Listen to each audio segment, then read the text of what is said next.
হে everyone, চলো আজকে আমরা শুরু করি প্রশ্নপত্রের যে মার্কস ডিস্ট্রিবিউশনটা আছে সেটা নিয়ে।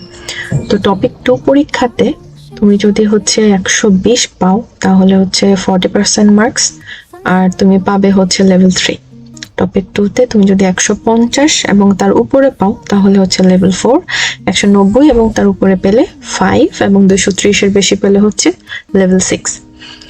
এটা দিদকি আর সিগির কোশ্চেন পেপার।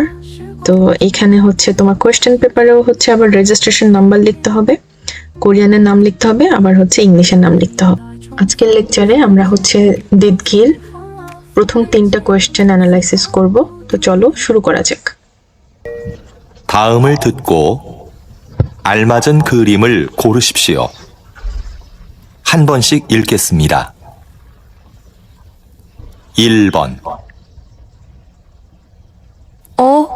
왜 밥이 안 됐지? 어디 봐. 밥솥 버튼을 안 눌렀나 보네. 이상하다. 분명히 눌렀는데. আচ্ছা, আমরা যদি এবার প্রশ্নটা দেখি তাহলে প্রশ্নতে প্রথমে কি বলেছে? 다음을 듣고 알맞은 그림을 고르십시오. 각 2জন, মানে তুমি এই ছবিগুলো দেখবা এবং এখানে যে কনভারসেশনটা সেটার সাথে সবচেয়ে মিল কোন ছবিটার আছে সেটা তোমাকে খুঁজে বের করতে হবে। তো সেটার জন্য তোমাকে প্রথমে প্রশ্নের ছবিগুলো দেখে ফেলতে হবে। প্রথমেই তোমার এই পিকচারগুলো সব দেখে তোমার মাথায় আইডিয়া সেট করতে হবে যে কোন পিকচারটা কি বলছে, এবং এই কাজটা করতে হবে খুবই খুবই দ্রুত। তো আমরা যদি সেই কাজটা এখন করি, এখন আমরা যখন শুনছিলাম তখন আমাদেরকে কি করতে হবে? তখন আমাদেরকে আবার মেমো তৈরি করতে হবে। মেমো কিভাবে তৈরি করব? আমরা যে ওয়ার্ডগুলো শুনবো, শোনার সাথে সাথে আমাদেরকে পাশে নোট করা ট্রাই করতে হবে, অথবা মাথায় নোট করতে হবে। পাশে নোট করার আসলে অপশন থাকবে না, যেহেতু এখানে তোমার পেন্সিল অ্যালাউ করবে না। অনেকে করে, অনেকে অনেক সময় করে না।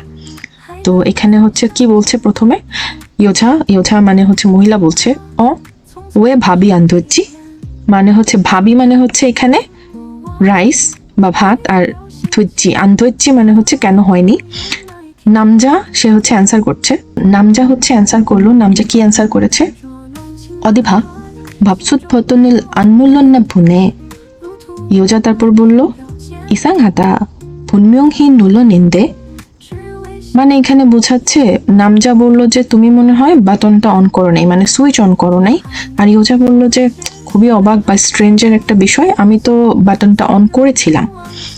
এক্সপ্রেশনটা এরকম। তো এখন এখানে আমি ইংলিশটাও অ্যাড করে দিয়েছি, যার যার দরকার দেখে নিবে। Thanks for watching.